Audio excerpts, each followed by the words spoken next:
ঠিক যেন বিনা মেঘে বজ্রপাত। নিজের বাড়ির চৌহদ্দির মধ্যে দাঁড়িয়ে মোবাইল ফোনে কথা বলছিলেন। আচমকাই পাশের বাড়ির নির্মীয়মান বহুতলের একাংশ ভেঙে মাথার উপর পড়ে মৃত্যু হলো মহিলার।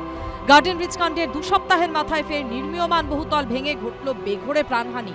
মৃতের পরিবারের অভিযোগের ভিত্তিতে 3 প্রমোটার সহ 4 জনকে গ্রেফতার করল এয়ারপোর্ট থানা। নির্মাণ কাজের সঙ্গে যুক্ত আরো 2 শ্রমিককে পাকড়াও করে জিজ্ঞাসাবাদ করছে পুলিশ। বিরাটির শরৎ কলোনিতে এই মুহূর্তে আমরা রয়েছি, যে নির্মীয়মান বহুতলের ছাদে আমরা রয়েছি, যে জায়গা দেখাচ্ছি এই অংশই কিন্তু ভেঙে পড়ে যায় গতকাল রাতে। নিম্ন মানের জিনিস দিয়ে এই বিল্ডিং তৈরি করা হচ্ছিল এবং অপরিসর রাস্তার সামনে কি করে এত বড় বহুতল তৈরি হচ্ছে সেটা নিয়ে কিন্তু প্রশ্ন উঠছে পুরসভার ভূমিকা নিয়েও। মৃতার স্বামীর দাবি, বহুতল তৈরি শুরু হওয়ার সময় থেকেই একাধিক বেনিয়ম নজরে এসেছে। আমরা অনেকবার নিষেধ করেছি কিন্তু শোনেনি।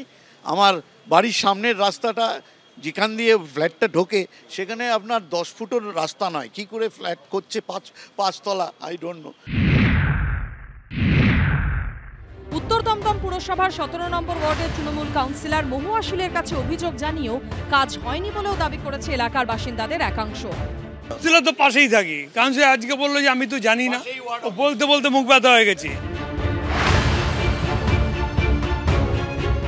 আপনারা যদি দেখেন যে সাইট প্ল্যান রয়েছে সেখানে এটা 5 ফুট রাস্তা নয়। প্রথম কথা, একমাত্র উত্তর দমদম পৌরসভা একটি পৌরসভা যারা কিন্তু সঠিক রাস্তা মেপে সঠিক ফ্লোরের প্ল্যান দেয়।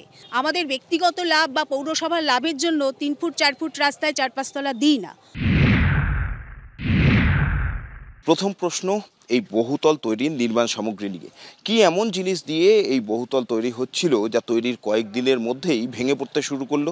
দ্বিতীয় প্রশ্ন, এই বহুতল এবং পাশের বাড়ির মধ্যে যে ছাড় দেওয়ার কথা সেই ছাড় নিয়ে নিচে যেটুকুনিও বা ছাড় দেখা যাচ্ছে, উপরের দিকে গেলে সেই ছাড়ের অংশ আরও কমে আসছে। উপরের দিকে কনস্ট্রাকশন পাশের বাড়ির দিকে ক্রমশ বাড়িয়ে দেওয়া হয়েছে। তৃতীয় প্রশ্ন, যে রাস্তার পাশে অর্থাৎ যে সিমেন্টের গলির পাশে এই বহুতল তৈরি হচ্ছে সেই স্বল্প পরিসর গলির পাশে 5 তলা এই ধরনের বিল্ডিং তৈরির কোনো অনুমতি রয়েছে কিনা? যদি অনুমতি না থেকে থাকে তাহলে কিভাবে এই বহুতল তৈরির ছাড়পত্র মিলল তাই নিয়ে উঠছে প্রশ্ন। এবং চতুর্থ প্রশ্ন এবং সবথেকে গুরুত্বপূর্ণ, এই এলাকার কাউন্সিলরের অর্থাৎ পুরো প্রতিনিধির নজরদারি ছিল কিনা যে এই এলাকায় এতগুলো নিয়মের তোয়াক্কা না করেই বহুতল তৈরি হচ্ছে।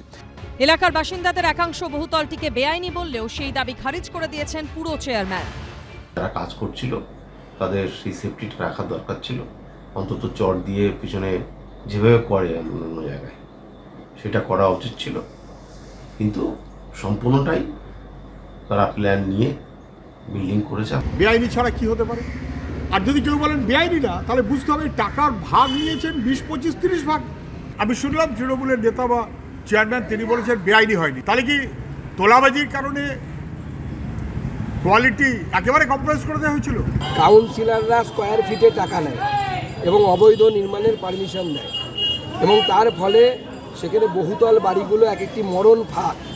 এদিকে তৃণমূল পরিচালিত উত্তর দমদম পুরসভার মদতে এলাকা ছেয়ে গেছে বেআইনি নির্মাণে। এই অভিযোগ তুলে রবিবারই ঘটনাস্থলে বিক্ষোভ দেখান বিজেপির কর্মী সমর্থকরা।